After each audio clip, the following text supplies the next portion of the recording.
Muy buenas y gracias por estar aquí. Para empezar, quisiera decir que somos verdaderamente conscientes del, digamos, escasa repercusión que nuestros vídeos tienen. De verdad que no nos preocupa. Lo digo por aquellos de nuestros amigos que nos dan consejos para ampliar audiencias y que nos sigan en otros foros, en otros lares. La verdad es que no es nuestra intención. Desde el primer momento, cuando decidimos cerrar Historia Melilla Gelaya, nuestro único fin es dejar constancia de nuestra opinión, que queda allí. Por eso también hemos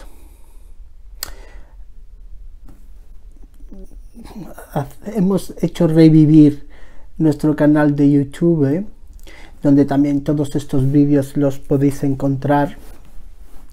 Y esa es nuestra idea. Nuestra única idea es que quede constancia de nuestra opinión y que aquellos que algún día estén interesados en conocer otras facetas de las cuestiones que tratamos en el 10º hombre, pues la encuentren.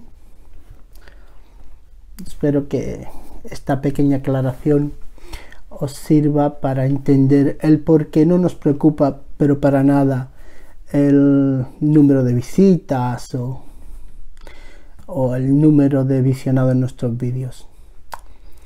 Bueno, dicho esto, hoy, como os anunciamos, vamos a tocar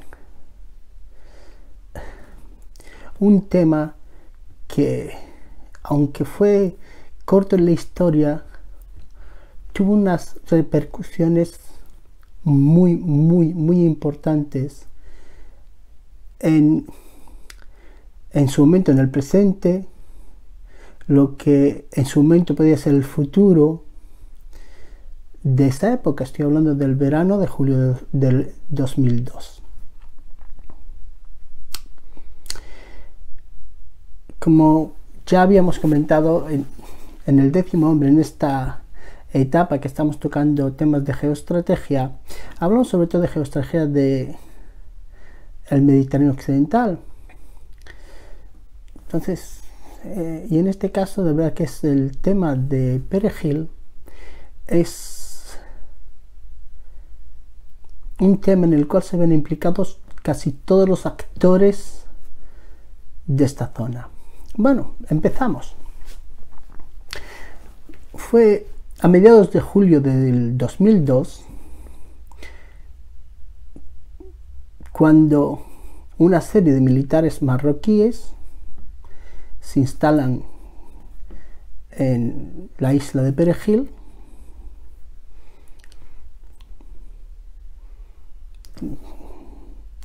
En ese momento la excusa era que estaban allí para controlar los tráficos ilegales que se daban en esa zona del estrecho. Pero a España eso no le convenció. España creía que, o estaba convencida de que esa isla era soberanía española y que por lo tanto Marruecos debía desalojar la isla de manera inmediata. Eso, Marruecos envió a sus soldados el día 11 y el día 18 España envía a la agrupación de operaciones especiales para que se les desalojase de la isla. En el ínterin, pues hubo intervención de Estados Unidos como mediadora, en fin, y la isla se desalojó. Fue una gran victoria para Aznar, fue una gran victoria para el orgullo patrio, todo el mundo aplaudía y ahí se acabó el conflicto o la crisis de Perejil. Yo la llamo guerra y me van a entender.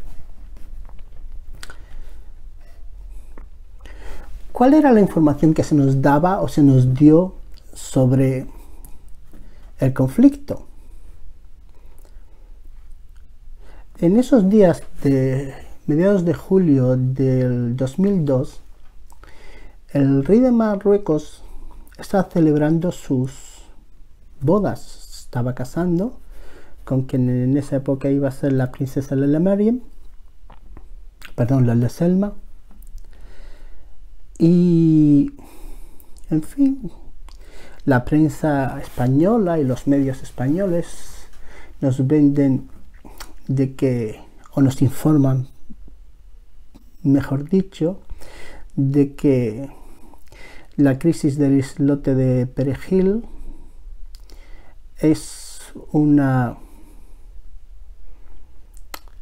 un capricho de un rey sátrapa. Estaba en el trono del reino de Marruecos, que ese capricho era una especie de regalo nupcial para su nueva esposa, que el caprichoso rey sátrapa de Marruecos, como nos vendían, había cometido una locura, que un miserable país como Marruecos, como se atrevía a importunar a un miembro de la OTAN, y que España le hacían falta 12 horas para borrar a Marruecos del mapa. Digamos, eso es de lo que se nos informó en esos días por parte de periodistas, analistas, estrategas, políticos. De la parte marroquí no había casi nada de información, salvo aquellos que salían pues hablando de la inamistad, sobre todo después del desalojo de la isla por parte de las tropas españolas, de la inamistad del gesto inamistoso que se consideraba esa intervención en Perejil, y que no se esperaba eso de España. Era un escenario típico de un país mindundi como Marruecos, que se atrevía, digamos, a tocar las orejas a un país poderoso, un miembro de la OTAN como era España, y no los creímos, ¿no? Pues lo que hay que creerse es de lo que nos dicen nuestros dirigentes, lo que nos dicen nuestros políticos, lo que nos dicen nuestros gobernantes y lo que nos traslada la prensa teóricamente objetiva de nuestro país. Pues ya está, asunto terminado. Pero aquí es donde me gustaría plantear otro aspecto de ese conflicto, para que a lo mejor nos podamos hacer una mejor idea de lo que realmente ocurrió. Voy a empezar con una muy breve análisis de la figura de quien es el rey de Marruecos, porque eso nos ayudará a entender mejor eso que en este caso nos vendió de capricho nupcial. El rey de Marruecos es una persona que se forma en lo que en Marruecos llaman el Collège Royal, que es, digamos, un colegio dentro del palacio en el que se forman los príncipes y acompañados de otros niños del país. Bueno, otro día podremos, si os interesa, volver a lo de este colegio. Hace sus estudios universitarios en Marruecos, se licencia en Derecho y hace su tesis doctoral en Francia. Durante su estancia en Francia, larga estancia, trabaja en el equipo de Jacques Delors, que era digamos, en esa época uno de los que dirigían la política de lo que en esa época todavía era la Comunidad Económica Europea. Entonces el príncipe de Marruecos se forma en los más mínimos aspectos y detalles de la política europea, tanto la política económica como la política de defensa, y como las alianzas que hay dentro tanto del Parlamento Europeo como dentro de la Comisión, que es donde él verdaderamente estaba llevando a cabo sus estudios. De igual manera, siendo príncipe y desde muy joven estaba implicado, o su padre lo implicó, en la formación militar, y estaba implicado en tres aspectos, o se implicó en tres aspectos muy importantes de la misma: la inteligencia militar, digamos el espionaje, la intendencia y la logística, que también lleva, digamos, consigo el equipamiento, y el tercero es la estrategia, digamos, el conocimiento del mundo militar, tanto a nivel de academia como a nivel de estrategia. Pues tiene una formación militar, si no es, digamos, una formación militar como muchos otros de haber pasado por la academia, sí que tiene una formación militar de facto, recibiendo y tomando órdenes y dándolas. Bueno, pues esta es la figura del rey. Nadie puede pensar que una persona con esa formación pueda tomar ese tipo de decisiones. Pero es lo que nos dicen que tal, pero cuando ven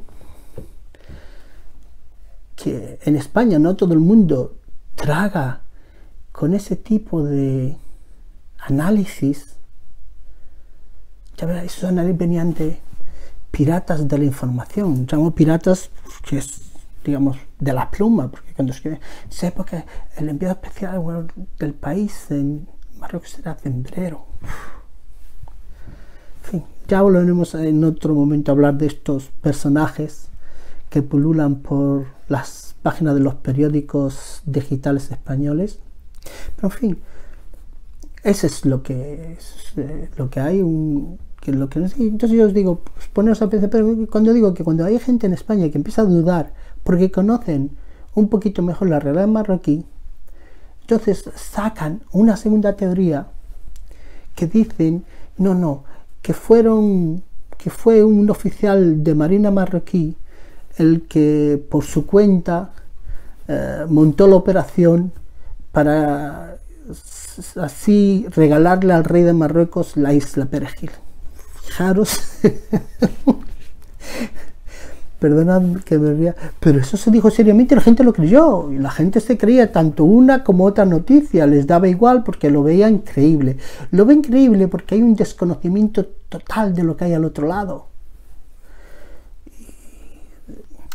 Yo aconsejo a mis amigos que siempre lean Sun Tzu, este estratega chino de hace miles de años, digo miles, que sí que hoy en día sus consejos de cómo enfrentarse a una guerra siguen siendo viables.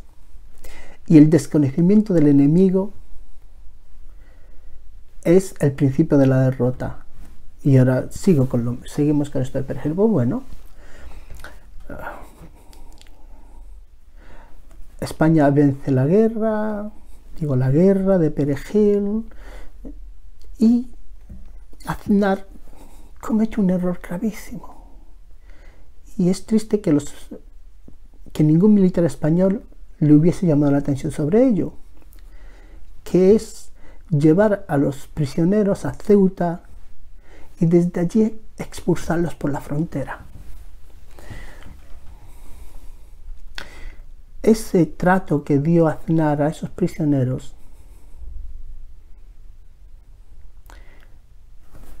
se ha quedado grabado en el corazón de muchos militares marroquíes. Nunca debimos hacer eso, jamás. Los militares en ese momento sí que tenían que haberle parado los pies a Aznar, porque ellos saben que las guerras ocurren a lo largo de la historia. Y si hoy tratas a un prisionero de esa manera, digamos, restando la dignidad al ejército que tienes enfrente, ese ejército pasarán 10 años, 20 años, 50, 100 años, pero eso seguirá estudiándose en sus academias y buscarán el momento de devolver la papeleta.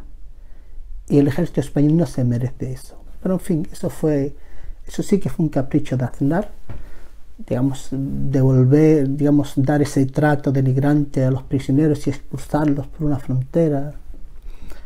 La guerra estaba, digamos, el islote ya estaba recuperado. Aznar había ganado unos puntos a nivel nacional tremendos. Todo el mundo pensaba que era el héroe. No había necesidad de llegar a eso, pero como digo, la estrategia militar es una cosa y las decisiones políticas son otras. Pero a veces los militares deben alzar su voz y decir: ten cuidado, porque lo que hagas tú hoy no lo pueden hacer nosotros mañana, tanto ellos como otros, porque nosotros ya hemos decidido actuar de esa manera en un momento que no era necesario.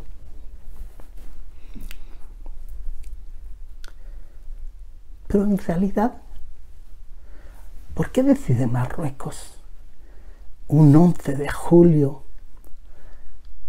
enviar a unos soldados y instalarse en una isla deshabitada? Es aquí donde está la realidad que nunca nos quieren contar y que nunca nos van a hablar. Bueno, empiezo. Este es el análisis del 10º hombre, que podéis aceptar o no, pero lo único es que sí os digo que todos los datos que yo doy son datos objetivos, que se pueden compartir o no, pero todos estos datos están publicados y además muchos de ellos pueden ser incluso accesibles a través de Google. España y el Reino Unido, después de 300 años de la ocupación de Gibraltar, estaban negociando desde 1980 iniciar una nueva etapa en sus relaciones. 1980 era justo antes de que España se integrase en la OTAN y cuando ya estaban las negociaciones para el ingreso de España en lo que era la Comunidad Económica Europea. En el Acuerdo de Lisboa de 1980, creo que fue abril de 1980, repito, no tengo notas, todo lo que digo son lo que guarda mi memoria, perdón. Justo en el Acuerdo de Lisboa de 1980, España y el Reino Unido firman un acuerdo de entendimiento sobre las relaciones bilaterales y lo que debería ser el inicio de negociaciones sobre el estatus de Gibraltar. En el punto 1 de ese acuerdo se hablan de dos cuestiones muy relevantes. El primero es que lo que se busca es estrechar relaciones entre Reino Unido y España. Perfecto. Y el segundo dice que ese acuerdo se enmarca en lo que es la solidaridad occidental. ¿Qué significa eso? Que el conflicto de Gibraltar se solucionará conforme a la solidaridad occidental.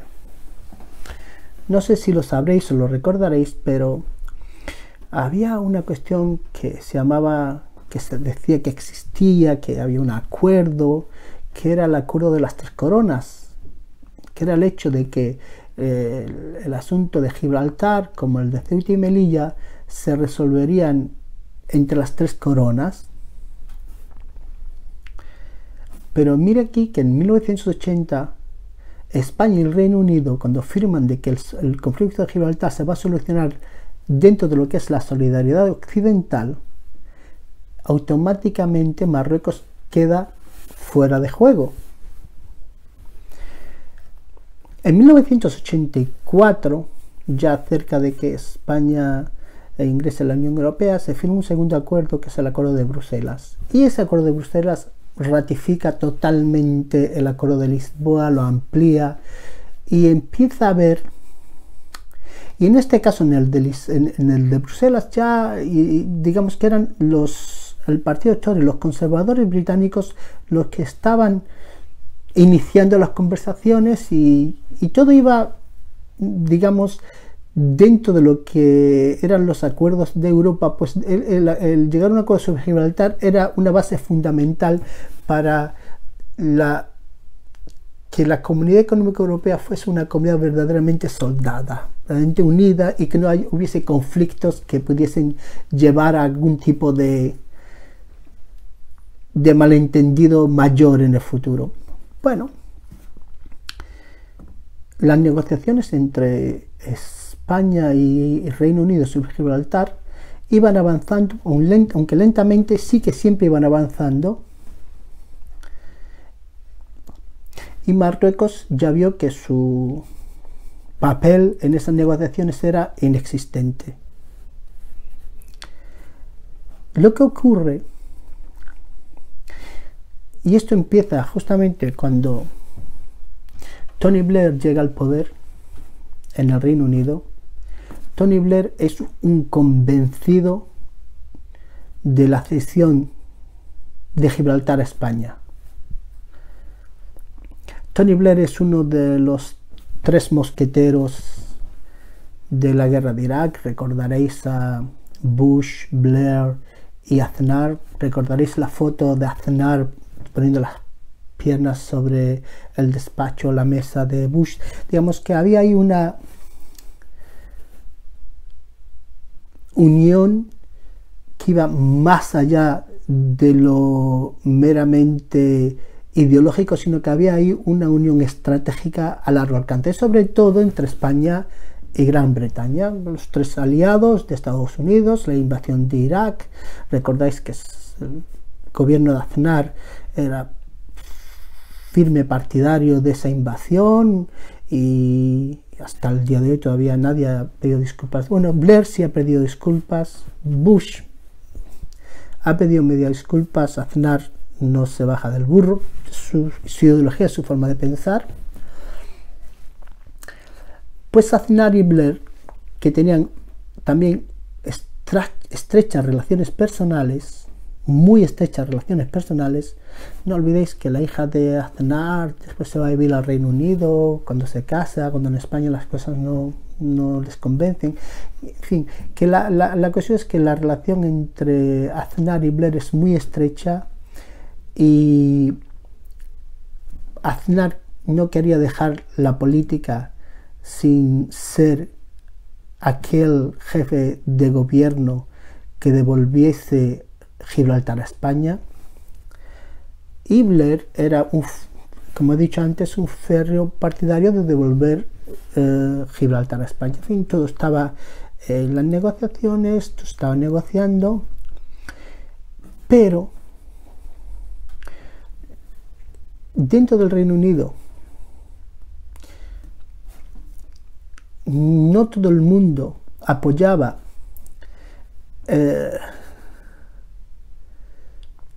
la opinión de Blair, y no todos los aliados de Gran Bretaña y España estaban convencidos de lo mismo.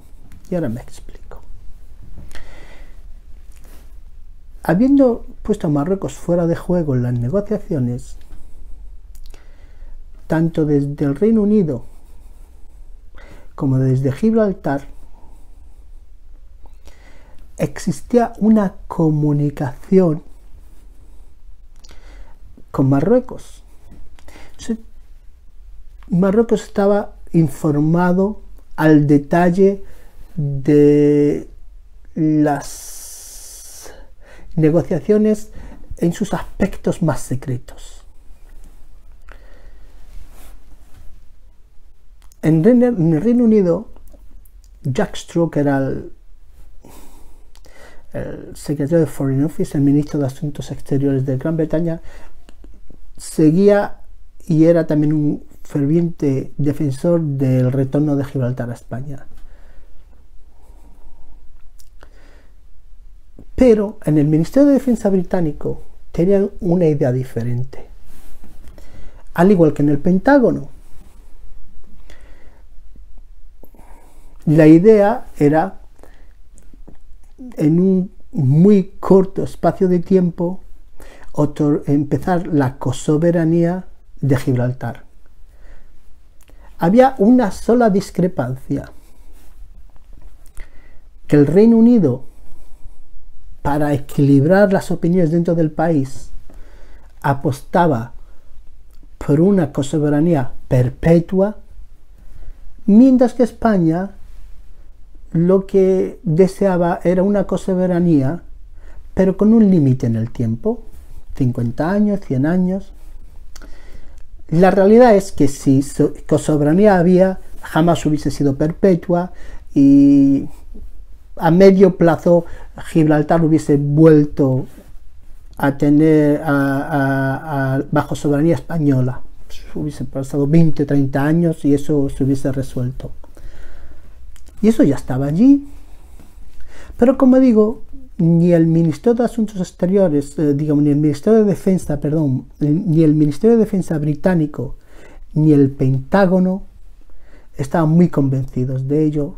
Digamos más, eran contrarios a esa negociación y que se llegase a una cosoberanía de La Roca. ¿Pero por qué? Sabéis que en La Roca existe una base militar estratégica muy importante. Y la idea era que la cosoberanía no era solamente sobre el istmo, La Roca, pero también sobre la base que era una base OTAN, a la cual España tiene acceso por ser miembro de la OTAN, pero que hasta el momento estaba bajo soberanía única británica. Entonces la idea era también tener esa cosoberanía sobre la base militar. Y ya digo que el Pentágono y el Ministerio de Defensa británico no estaban en nada de acuerdo. Otra cosa que hay que apuntar para los que estén interesados en estos temas, no sé si, seguramente conoceréis que existe una red,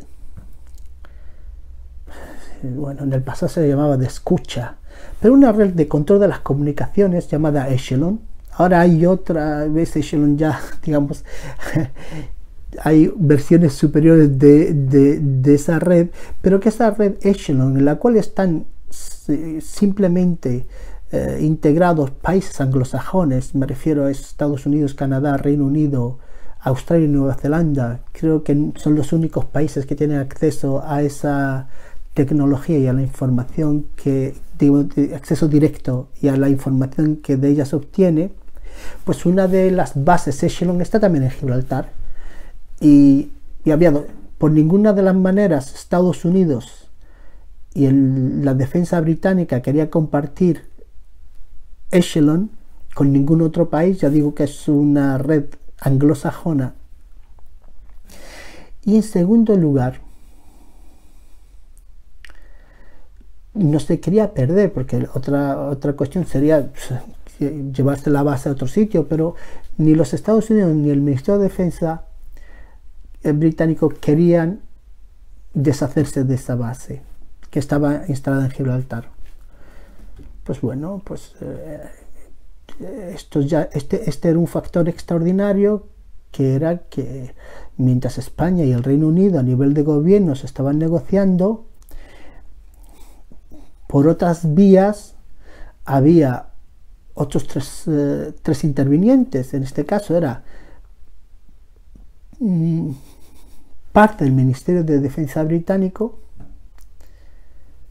el Pentágono y Marruecos.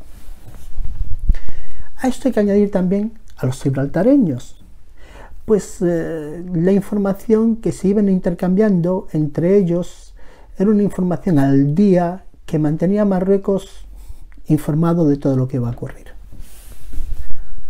Y Marruecos no estaba contento. Es, digamos, dentro de la geoestrategia, esta es su forma de ver las cosas, es su derecho y es como siempre va a reaccionar. Entonces Marruecos no estaba convencido, no quería o se negaba totalmente a que se llegase a un acuerdo sobre Gibraltar sin que el tema de Ceuta y Melilla también estuviese sobre la mesa. Por lo que Marruecos tenía que hacer lo que fuese para que su reclamación también fuese tomada en cuenta, sobre todo porque ya el tema de Gibraltar parecía que iba a solucionarse. Tal es así. Los militares marroquíes entran en Perejil el 11 de julio. El 12 de julio, fíjense las fechas, ¿no? El 11 de julio entra Marruecos en la isla de Perejil. El 12 de julio, Jack Straw, ya digo, ministro de Asuntos Exteriores británico, hace una declaración oficial en la Cámara de los Comunes, donde declara que España y Reino Unido han llegado a un acuerdo de soberanía por el que Gibraltar va a cambiar de estatus y va a empezar a tener una cosoberanía hispano-británica. Es una declaración. El Reino Unido ya había declarado de que Gibraltar iba a pasar a tener un estatus de cosoberanía.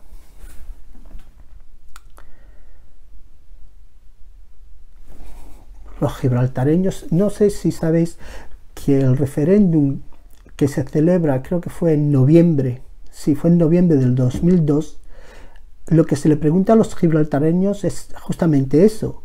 La declaración, exactamente las palabras de Jack Straw en la Cámara de los Comunes es lo que se recoge en el referéndum y se le pregunta a los gibraltareños si están de acuerdo con eso o no.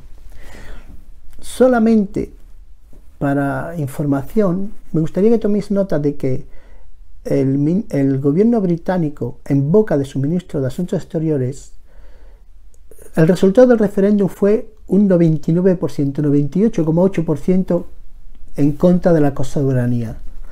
Pero el gobierno británico no consideró este referéndum. No se tuvo en cuenta para nada. Creo que al referéndum Jack Straw dijo que eso era una especie de pantochada, en fin, lo ridiculizó. Por eso digo que el referéndum que tanto se repite para el gobierno del Reino Unido de 2002, eso fue una simple pantochada, no se tuvo en cuenta para nada. Pero, ¿qué estaba ocurriendo en la trastienda? Pues digo, Marruecos el 11 de julio se instala en Perejil, se inicia un conflicto. Y se inicia una guerra. ¿Por qué? Porque un conflicto, una crisis, es algo que no tiene de fondo más que algo nimio, algo no importante. Pero una guerra es cuando se está jugando la soberanía y la estrategia, la soberanía de verdad, no de un islote de verdad, y la estrategia de un país.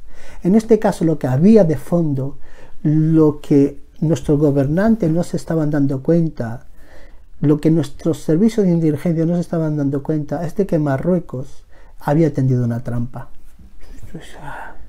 Mucha gente habla de esta trampa, pero nadie sabe lo que dice, de qué tipo de trampa. Ahora diré los resultados, pero Marruecos tendió una trampa.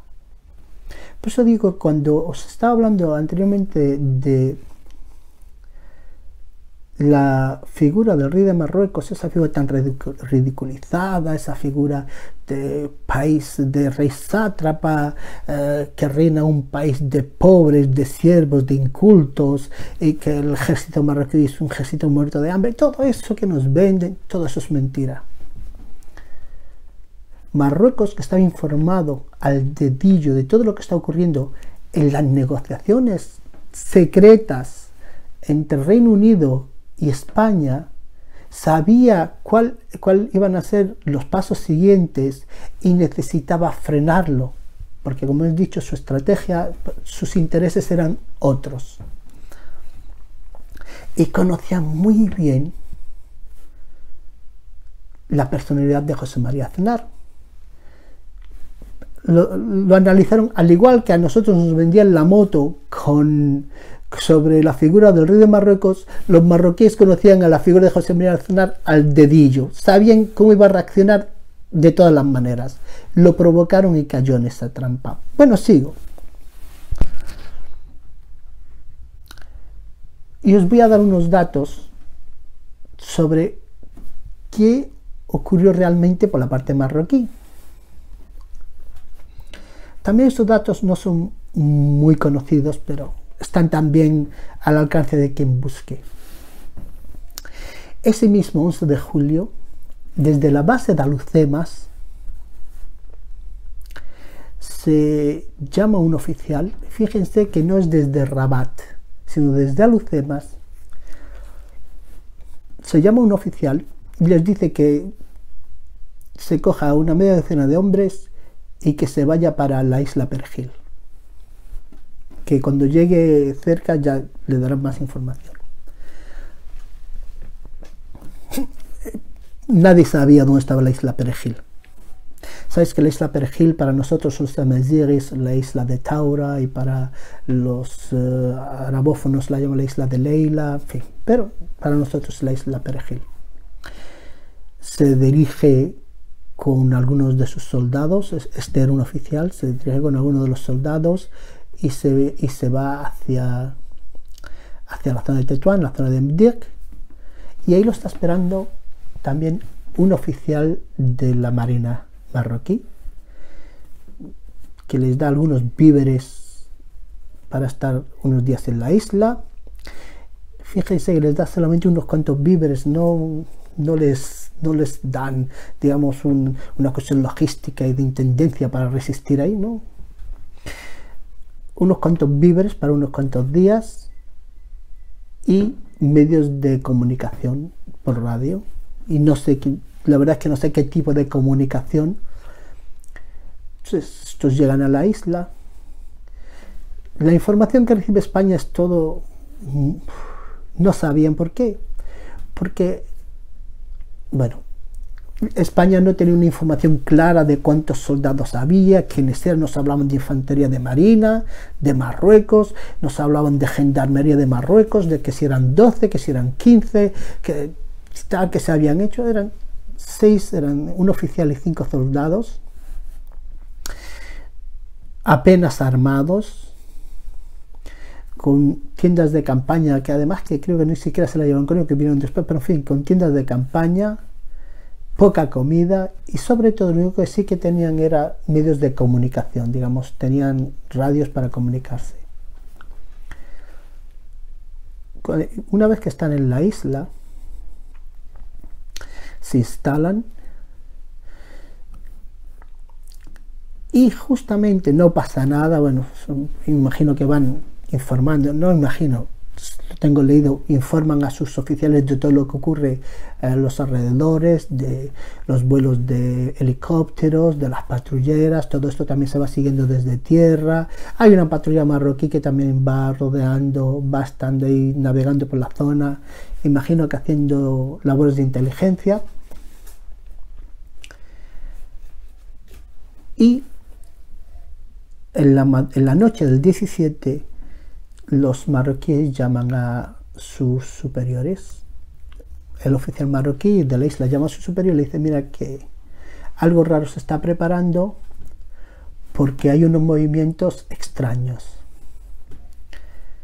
El oficial les contesta de que se sigan las órdenes que se les han dado, y las órdenes que se le habían dado desde el principio es que nunca prestasen resistencia o disparasen ante nadie. En fin. Acto seguido vuelven a recibir otra llamada, comunicación por parte. Dicen que las comunicaciones marroquíes estaban ya controladas por parte de España en esos momentos. Lo único que me cabe duda cuál era el sistema de comunicación que se estaba estableciendo entre los marroquíes o el oficial marroquí en la isla y sus superiores en tierra, por lo que voy a decir. El superior marroquí en tierra vuelve a contactar a los militares y les dice que estén preparados porque a las 4 de la mañana va a haber una intervención española sobre la isla. Y les repite las instrucciones de atenerse a las órdenes recibidas, que se entreguen sin prestar la más mínima resistencia.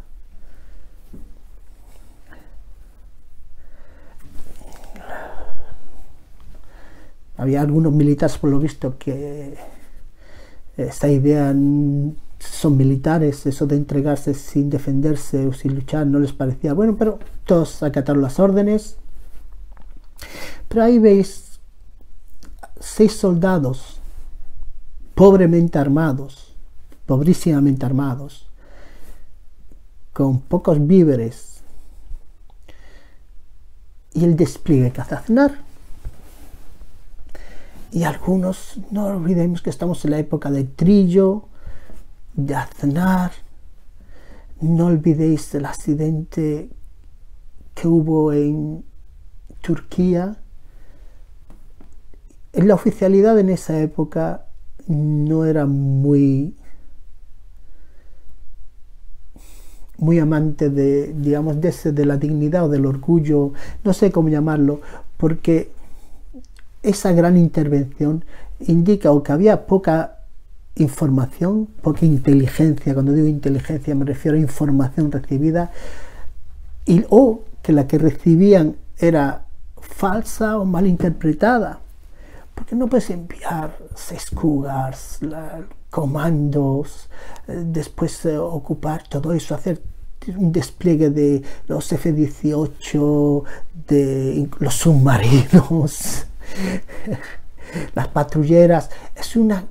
Fue un gran despliegue que fue observado por toda la comunidad internacional. Bueno, se coge, se encapucha a los prisioneros, se los lleva, ya dicho, ese error tremendo, y los militares, ningún militar tuvo la gallardía suficiente para enfrentarse a decir: estás cometiendo un error, porque este tipo de medios los despliegas contra un adversario, un enemigo que está a la altura, que te vas a encontrar, pero ahí no había nada.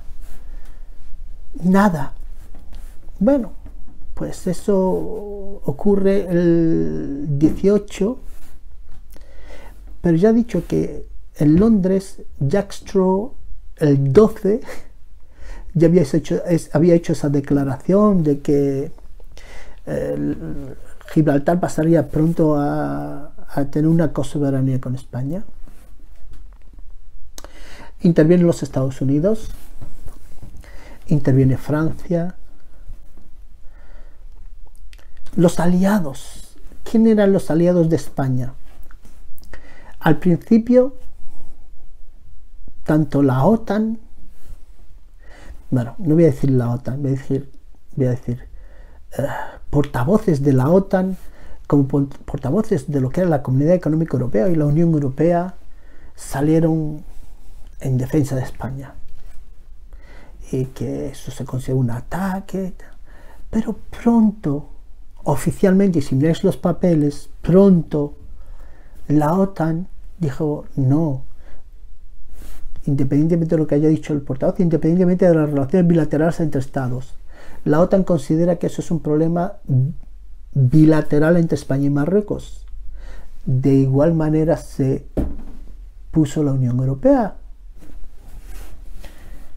¿Quién se puso de parte de España? Pues Reino Unido. El Reino Unido, hablamos de la relación Aznar-Blair, hablamos del acuerdo de Kosovo. Reino Unido se puso inmediatamente a disposición de España.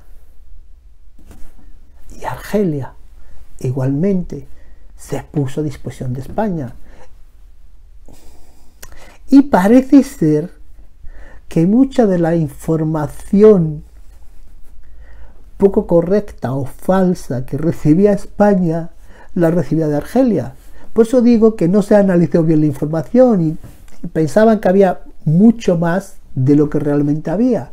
Por lo visto, los argelinos hicieron ahí una operación de manipulación que les resultó bien, pero que dejó en mal lugar a sus socios españoles, porque tenían que haberlo analizado mejor. Pero en fin, te digo, ya veis que... ¿Y quién se pone contra España?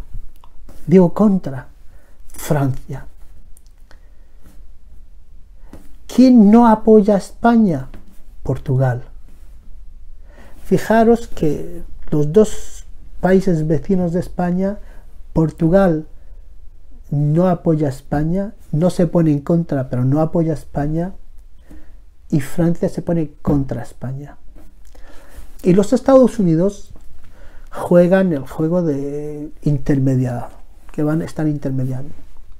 Ahora yo voy a otro paso. ¿A alguien se le puede ocurrir que Marruecos hubiese dado un paso así, el de ponerse en la isla sin haber informado previamente a Estados Unidos y Francia? Aquellos que crean eso conocen muy poco cuál es la geoestrategia en la región. Marruecos, y esto es mi opinión, digo, eso es, como digo, esta es la opinión del 10º hombre, que podéis aceptar o no, pero es mi opinión. Marruecos, antes de mover un dedo en cualquier conflicto que pueda causar una crisis grave, incluso una guerra, debe asegurarse de sus aliados. Debe saber quién va a estar con ellos y quién va a estar en contra, igual que si lo hace España. No te pueden, los países no dan esos pasos como nos viene de la prensa, por capricho, por un regalo. Si el rey de Marruecos quisiera regalar una isla a su mujer, le regaló una isla en el Peloponeso. Tiene dinero suficiente para comprarse una isla en el Peloponeso y regalársela. Más les gusta veranear ahí en Grecia. Por eso digo que Marruecos, antes de dar este paso, incluso con el riesgo de que eso pudiese desencadenar una guerra, que podía haberlo desencadenado, tenía que usar sus dos socios principales, que son Francia y Estados Unidos. Nos venden los periodistas, esos piratas, que Chirac llamó a la hermana del rey y le empezó a gritar, a decirle que cómo se había atrevido el rey a hacer ese movimiento. ¿Ustedes creéis que Chirac, presidente de Francia, una de las potencias del mundo, si quiere quejarse ante el rey de Marruecos, va a llamar a su hermana? Llamar directamente al rey y le dice: ¿qué has hecho? Todo fue un teatro. Y yo no digo que todas las esferas de los Estados Unidos, y aquí me refiero a Powell, estuviesen informados. Yo lo de Powell no tengo... Colin Powell, ¿sabes qué es? Que era el que en ese momento se convirtió en intermediario entre España y Marruecos. No sé si jugó también al teatrillo o de veras no estaba informado. La verdad es que no lo sé. Lo que sí está claro es que se llegó a un acuerdo. Después de recuperación de la isla, España instala a unos legionarios, creo que eran 75. Bueno, una anécdota. Tanto los legionarios españoles como los soldados marroquíes que estuvieron en la isla hicieron una carnicería con el rebaño de Rahma. Rahma era la... Rahma, cuando dicen que la isla está deshabitada, es mentira. En la isla vivía una señora, Rahma, que tenía un rebaño de ovejas, que estaba instalada en la isla ella, con sus ovejas, y que durante este conflicto la pobre mujer se quitó de en medio pero tanto los marroquíes creo que se comieron unas cuantas ovejas y 75 legionarios hicieron también uso de esas ovejas y cabras y dejaron a la señora con un rebaño muy cortito. Pues eso, Rahma sí que fue una víctima del conflicto. Bueno, pues dicho esta anécdota, como decía, ya se llegó a un acuerdo, pero el día 20 ya se está terminando, tienen que desalojarse, se llega al acuerdo, los militares españoles tienen que desalojar la isla, y aquí llega el acuerdo. El acuerdo es un acuerdo que decía que había que llegar, creo que en latín se decía statu quo ante bellum, que era que la isla tenía que volver a su estatus previo al conflicto. Pero ves que lo llaman en latín antebellum, previo a la guerra. Pues os digo que la terminología en este caso, eso de hablar de conflicto, de crisis, no es realmente lo que pasó. Fue una guerra, independientemente de la amplitud de la misma o de lo que hubiese podido llegar a ser. Y el acuerdo dice, y en ese acuerdo se ordena a ambas partes a que sobre la isla nunca pueda haber una autoridad civil o militar de ninguna de las partes y que ningún objeto o símbolo de soberanía se instale en la isla. Vamos a ver. Estos que hablan de Aznar, de esto, de la gran victoria, vamos a ver. España considera la isla bajo su soberanía. España, no voy a entrar en los detalles previos, pero en fin, España en la época de Aznar considera que esa isla es de su soberanía. Pues después del conflicto se convierte en una isla bajo soberanía de nadie. Aznar, pues yo no quiero hablar de España en este caso, pero lo que está claro es que la España de Aznar, que decía que tenía soberanía sobre la isla, cuando termina el conflicto, después de este gran despliegue militar, pierde la soberanía sobre la isla. Es una derrota. Que a los que nos venden que fue una victoria, que fue todo, la operación fue una operación exitosa, la operación militar fue una operación exitosa porque no hubo bajas, no hubo víctimas, pero también porque no hubo ningún tipo de defensa por parte de los que estaban en la isla. Fue una operación limpia. ¿Por qué? Porque no era lo que buscaba Marruecos. Marruecos lo que buscaban eran dos cosas. La primera, que hubo una implicación internacional en el estrecho muy importante. Marruecos conoció quién serían sus aliados en caso de conflicto con España, y que no España igual. España también descubrió quién podía hacer y dónde tenía que trabajar. Marruecos vio cuál fue la posición de Argelia y también de Egipto, pero sobre todo de Argelia. Y España notó cuál era la reacción tanto de Francia como de Portugal. Entonces, pues, tanto para España como para Marruecos fue una lección. Ambos ya sabían quién son sus aliados, quién no, por dónde trabajar, dónde poner más cuidado. Pero hubo otra derrota española, la más grave. Por eso digo, no nos hablan de ellos, pero hubo una derrota muy grave por el ímpetu militar de Aznar. No militar, porque yo no sé si Aznar incluso hizo la mili, sino ese ímpetu de salir, de poner los pies encima de las mesas, de a partir de la guerra de Irak, él crea su pequeña guerra, su pequeña victoria, y cayó en la trampa del rey de Marruecos. Y el asunto de Gibraltar quedó enterrado. La cuestión de que España accediese a la cosoberanía de Gibraltar quedó enterrado en tiempos de Tony Blair. Nunca España va a tener un mejor aliado en el Reino Unido que lo tuvo con Blair. Jamás España va a tener una situación internacional donde la figura del presidente español haya tenido tanta cercanía a otros líderes internacionales que durante esa época, la guerra, la segunda invasión de Irak. Es el trío de Bush, Blair y Aznar. Y fíjense que también el presidente de Portugal estaba implicado en esa, pero siempre en un segundo plano.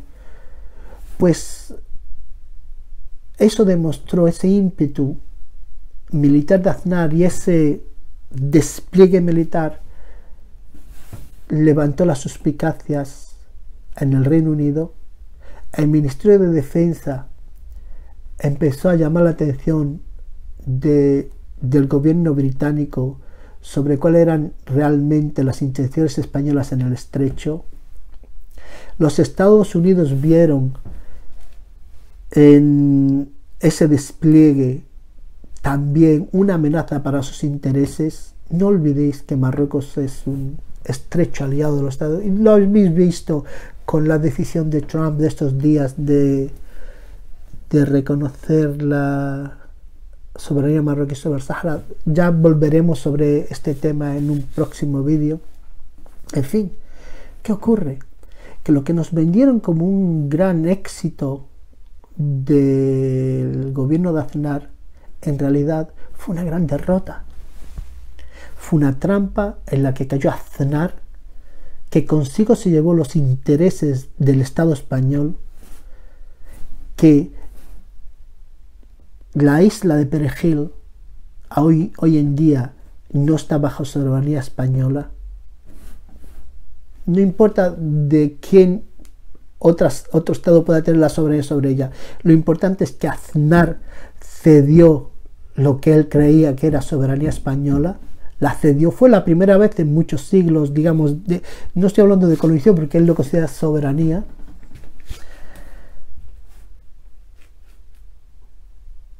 Y lo más importante, que se ha retrasado el acuerdo sobre Gibraltar. Y ahora con el Brexit, España quiere reiniciar el diálogo, quiere empezar, pero es como empezar otra vez un diálogo que después del Brexit va a tener, digamos, mucho menos repercusión y va a tener un mucho menos alcance de lo que ya se podía haber alcanzado allá por el 2002. Si no hubiese caído Aznar en la trampa del rey de Marruecos, de ese joven monarca sátrapa, inculto, caprichoso, todo lo que nos quieran vender sobre el tema, que nos sigue vendiendo el amigo. Es que lo último que he leído es que fijaros que la cosa no cambia. Estamos hablando del 2002 y estamos en el 2020. He leído vuelvo a lo de Trump para que entendáis cómo nos intentan manipular de cualquiera de las maneras. El rey de Marruecos habla con Trump por teléfono, una conversación larga donde se ponen los últimos detalles a que Estados Unidos reconozca la soberanía marroquí sobre el Sahara. Eso es una discusión y unas energías tremendas la que ahí se pone, porque hay negociaciones de último momento, última hora. Pues uno de los piratas de la pluma dice ese día de que él mismo dice que la razón por la que se anula la reunión de alto nivel entre España y Marruecos es por la mala salud del rey. Fijaros, el rey está hablando con Trump, llegando a unas negociaciones, digamos, donde se necesita el 100% de las energías y las capacidades de un ser humano. Hoy. Y eso se hace hoy. Y dice que a 17 días vista, a cuántos, no recuerdo bien, a unos cuantos días vista, el rey está enfermo, que por eso pero ¿cómo nos podéis manipular de esa manera?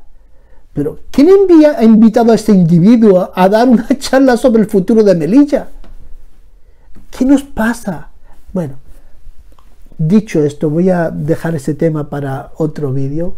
Solo volver a deciros que estas son las opiniones del 10º hombre, que lo que ocurrió en Gibraltar, en Perejil, fue un retroceso en los intereses de la soberanía española sobre Gibraltar, que Aznar, Trillo, en ese día que tan orgulloso estaba de que había fuerte viento de levante, tuvieron una pobre inteligencia en los dos aspectos, tanto en la de su razonamiento como la información que tenían sobre las repercusiones de esta intervención. Nos hemos quedado sin Gibraltar por un tiempo y nos hemos quedado sin la isla de Perejil. Bueno, pues decidme dónde está esa victoria del señor Aznar. Hasta el próximo vídeo, espero que os haya gustado y un saludo. Chao.